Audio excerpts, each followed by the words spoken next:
Bismillahirrahmanirrahim. Assalamualaikum warahmatullahi wabarakatuh. Alhamdulillahilladzi bi ni'matihi tatimmus shalihat. Wassalatu wassalamu ala nabiyil mustafa Muhammadin wa ala alihi wa man sara ala nahjihi wa tamassaka bi sunnatihi ila yaumil liqa'ih. Wa sallama tasliman katsira, amma ba'd. Bagaimana kabar Ananda? Kaifa halukum? Ya, semoga Ananda senantiasa diberikan kesehatan oleh Allah, ya, agar bisa terus kembali mengikuti pembelajaran dari online, ya, baik pelajaran-pelajaran agama maupun pelajaran umumnya. Amin ya rabbal alamin. Ya, alhamdulillah pada kesempatan kali ini kita memasuki pembelajaran pendidikan agama Islam. Kita sudah sampai di bab haji dan umrah. Sekarang buka halaman 14, pahala haji dan umrah. Ketahuilah Anda sekalian,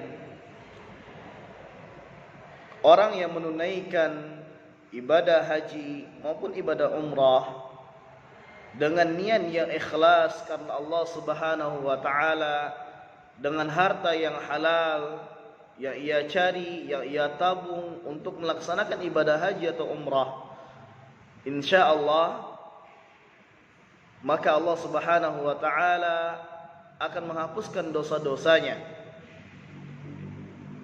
Allah Subhanahu wa taala akan menghapuskan dosa-dosanya.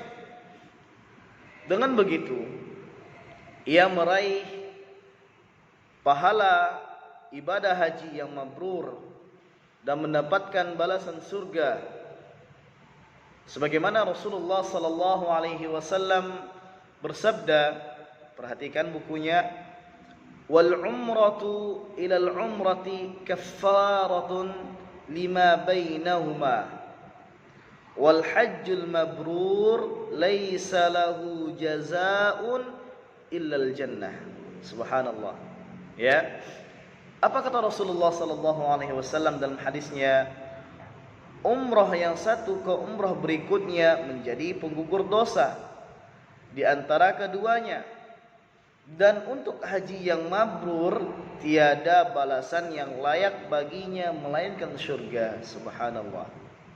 Maka beruntunglah hamba-hamba yang diberikan rezeki oleh Allah Subhanahu wa taala dengan kelebihan rezeki, ya, lalu dia menunaikan niat yang mulia melaksanakan ibadah haji, maka insyaallah Allah akan mengampuni dosa-dosanya.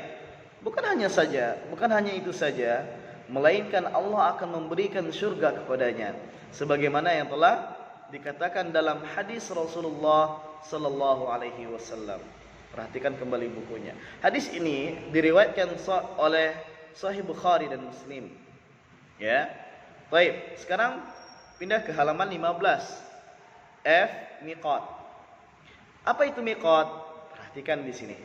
Miqat secara bahasa artinya batasan. Syariat telah menetapkan batasan waktu bagi pelaksanaan ibadah haji. Begitu pula syariat telah menetapkan tempat-tempat tertentu untuk memulai ihram. Nah, di dalam ibadah haji di sini ada yang dinamakan dengan miqat. Miqat tadi artinya secara bahasa adalah batasan, ya. Secara global, ya, miqat merupakan syariat yang telah ditetapkan dengan batasan waktu bagi pelaksanaan ibadah haji, ya. Maka begitu juga dengan menetapkan tempat-tempat tertentu untuk memulai ihram.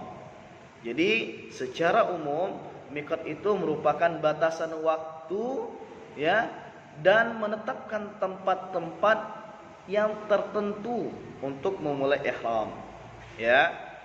Nah, kita bahas miqat itu ada berapa? Pertama, miqat zamani. Miqat zamani adalah batasan waktu memulai dan mengakhiri ibadah haji. Ini yang dimaksud dengan miqat zamani. Silakan Ananda garis bawahi tadi ya. Miqat secara bahasa artinya batasan. Secara syariat ya, miqat merupakan batasan waktu bagi pelaksanaan ibadah haji dan menetapkan tempat-tempat tertentu untuk memulai ihram. Silakan yang usah baca itu di garis bawahi. Baik, yang pertama tadi ya, miqat zamani. Miqat zamani adalah batasan waktu memulai dan mengakhiri ibadah haji. Nah, ini yang dinamakan dengan miqat zamani. Ya. Ihram ibadah haji, ya, ihram untuk ibadah haji dapat dimulai kapan? Nah, sejak awal bulan Syawal, ya. Ihram untuk ibadah haji dimulai sejak bulan Syawal. Ya, setelah kita melaksanakan Ramadan, puasa Ramadan, kita setelah itu melaksanakan ibadah hari raya Idul Fitri, maka jatuhlah pada hari itu 1 Syawal. Nah, adapun amalan-amalan haji dimulai sejak tanggal 8 Zulhijjah sampai hari tasyrik, ya, yaitu pada tanggal 13 Zulhijjah. Ya, maksudnya amalan-amalan haji itu dimulai dari tanggal 8 Zulhijjah ya, sampai selesainya hari tasyrik. Kapan hari tasyrik itu? Hari tasyrik itu jatuh pada tanggal 13 Zulhijjah. Ya, silakan digaris bawahi. Allah Subhanahu wa taala berfirman ya dalam Al-Qur'an, Al-Hajju Ashhurum ma'lumat. Allah Subhanahu wa taala berfirman dalam Al-Qur'an, Al-Hajju ashhurum ma'lumat. Ya. Musim haji itu pada bulan-bulan yang dimaklumi. Ya, maksudnya apa? Kita lihat sabda Rasulullah sallallahu alaihi wasallam.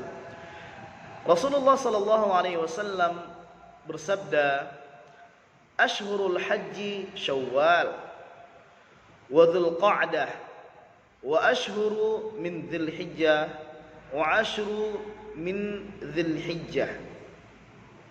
Bulan-bulan haji itu adalah bulan Syawal. Nah, ini yang dimaksud dengan musim-musim haji pada bulan yang telah dimaklumi. Ya, bulan-bulan haji itu ya pada bulan Syawal. Setelah itu bulan apa? Bulan Dzulqa'dah dan 10 hari pada tanggal 1 sampai 10 di bulan Zulhijjah. Itu di garis bawahi. Bulan-bulan haji dimulai pada bulan Syawal, yang kedua bulan Dzulqa'dah, yang ketiga pada tanggal 1 sampai 10 bulan Zulhijjah. Itu dia bulan-bulan yang telah dimaklumi dalam Al-Qur'an. Ya, sebagaimana firman Allah Subhanahu wa taala. Baik. Perhatikan yang dua, miqat makani. Miqat makani adalah batasan tempat seseorang harus memulai pelaksanaan ihram dalam ibadah haji dan umrah. Ini yang dimaksud dengan miqat makani. Ya, miqat makani adalah batasan tempat. Ya, seseorang harus memulai pelaksanaan ihram dalam ibadah haji maupun umrah.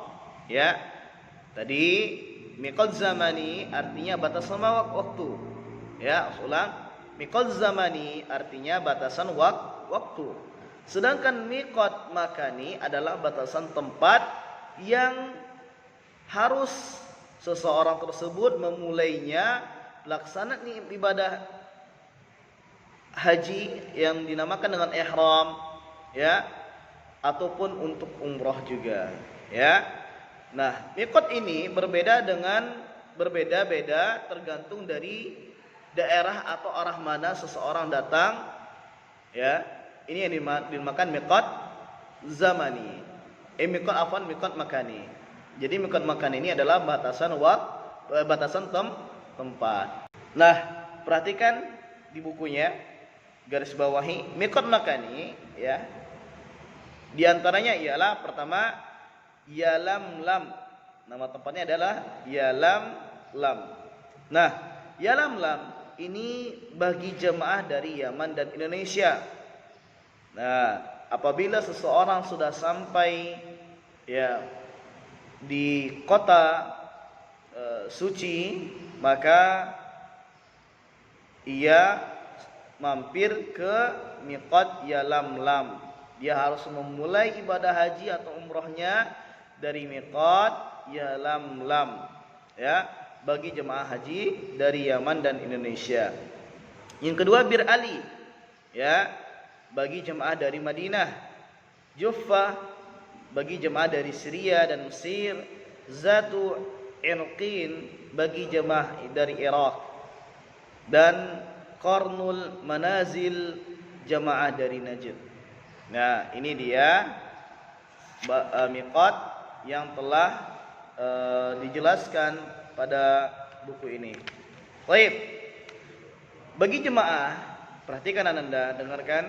Bagi jemaah yang tidak melewati miqat-miqat ini, mereka berihram dari tempat yang sejajar dengan salah satu miqat tersebut. Ya. Adapun bagi jemaah yang tinggal di daerah setelah miqat, yaitu di antara miqat dan Mekah, maka mereka memulai ihram dari rumah mereka masing-masing. Nah, ini dia. Apabila seseorang yang dia tinggalnya di antara miqat tersebut, maka dia memulai miqatnya dari rumahnya. Paham ya? Yang G, coba yang ihram, perhatikan, garis bawahi. Ihram adalah berniat untuk melaksanakan manasik haji dan umrah. Nah, ini dia. Sebelum kita melaksanakan berangkat ke tanah suci, kita harus melaksanakan yang namanya ihram. Ya. Apa itu ihram? Ihram itu berniat untuk memulai manasik haji dan umrah.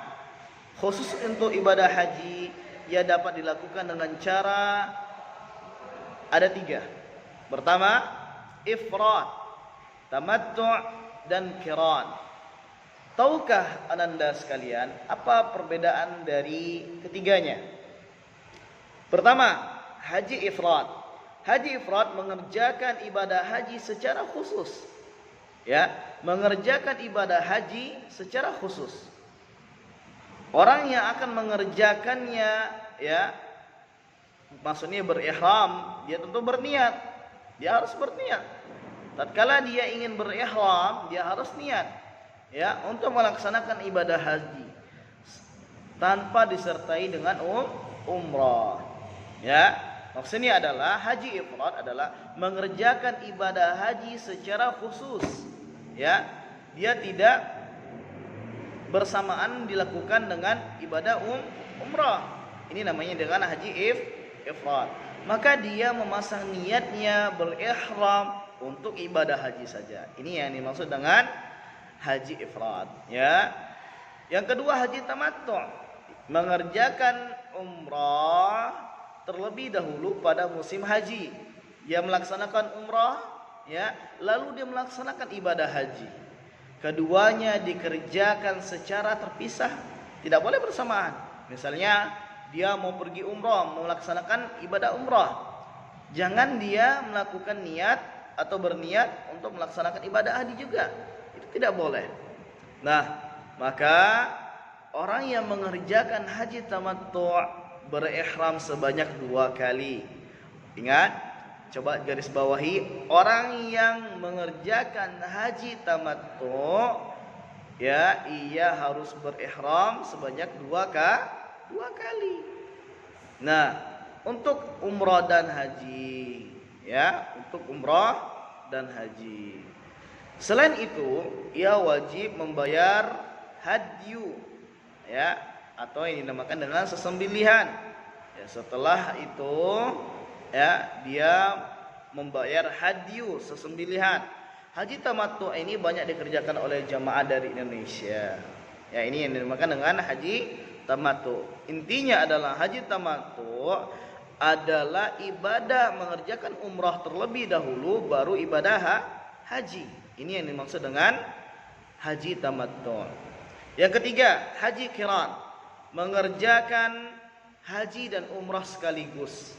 Nah, orang yang akan mengerjakan berihram satu kali saja, ya, orang yang ingin mengerjakan haji qiran ini, mengerjakan haji dan umrah secara sekaligus, dia harus berihram satu kali saja, ya, dan kemudian untuk mengerjakan kedua ibadah tersebut secara bersamaan. Hanya saja mereka dikenakan kewajiban membayar hadyu, sesembelihan. Ini sama dengan haji tamattu tadi. Tetapi haji qiran ini perbedaannya dengan haji tamattu adalah kalau haji qiran dia menggabungkan ibadah haji dan umrah tadi sekaligus. Berarti dia cuma satu niat, ya. Berarti dia cuma satu niat. Oke? Baik. Nah, ini dia yang dinamakan dengan haji. Yang dinamakan dengan haji qiran, tamattu' dan ifrad. Baik. Nah, insyaallah pertemuan besok kita akan masuk ke dalam materi sunnah-sunnah ihram. Baik, barakallahu fikum. Silahkan Ananda garis bawahi apa yang telah Ustaz terangkan tadi. Semoga Allah Subhanahu wa taala senantiasa ya memberikan kemudahan kepada kita dalam belajar. Semoga kita diberikan pahala juga karena kita menuntut ilmu. Amin ya rabbal alamin. Kita tutup dengan doa kafaratul majelis. Subhanakallahumma wa bihamdika asyhadu an la ilaha illa anta astaghfiruka wa atubu ilaik. Assalamualaikum warahmatullahi wabarakatuh.